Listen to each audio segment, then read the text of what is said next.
It's Independence Day, Tuesday, July 4th, 2023, and this is the Washington Times front page. Thanks for joining us. I'm George Gerbo. 4th of July light shows this year will include notably less bang as American cities scrapped fireworks in favor of fluttering drones. Ryan Lovelace reports among those switching to the flying machines with blinking lights are San Diego, Salt Lake City, and Boulder, Colorado. Boulder said it switched to drones this year because of safety concerns, some of those surrounding potential wildfires.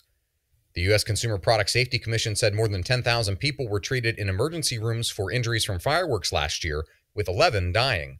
The Commission's annual fireworks report said most injuries were caused by firecrackers and sparklers, not the rockets that dominate professional local displays.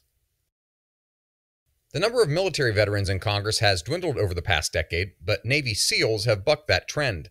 Alex Miller reports the number of SEALs in the U.S. House went from 0 to 5 over the past 10 years.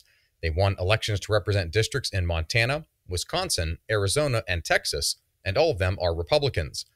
The 80 veterans serving in the House represent 18% of the chamber's 435 members. It's the smallest share in modern history, according to the Pew Research Center.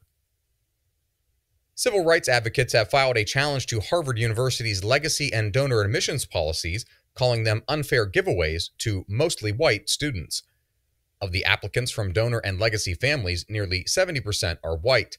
Stephen Dinan reports Black, Hispanic, and Asian applicants say that results in preferential treatment. The Boston-based Lawyers for Civil Rights filed the complaint with the Department of Education on behalf of the groups. The groups argued that eliminating those preferences is one way for the school to maintain or boost Black and Hispanic enrollment after the Supreme Court struck down the school's race-based affirmative action program as unconstitutional. Polls show Americans increasingly distrust science and organized religion, government and media, public education, and law enforcement. Sean Salai contacted a number of sociologists, historians, theologians, and political scientists. None would offer an overarching evaluation of recent public surveys and current events. Those who did respond provided nuanced assessments that weighed the positive and negative effects of crumbling traditional bedrocks. Scholars say Americans' trust in institutions started declining in the late 1960s and fell faster with each new generation. They added that young people today have grown up with less trust than their parents and grandparents that institutions are telling them the truth. And finally, a violent civil war between the China-backed military junta ruling Myanmar and a patchwork of pro-democracy rebels is not getting much attention in the West. Guy Taylor reports China's leadership increasingly views the clash as a strategic front line of a Cold War in its global competition with the United States. The Biden administration is slow pedaling in response, say regional analysts, who add that the White House lacks a clear strategy for halting China's growing influence in Myanmar.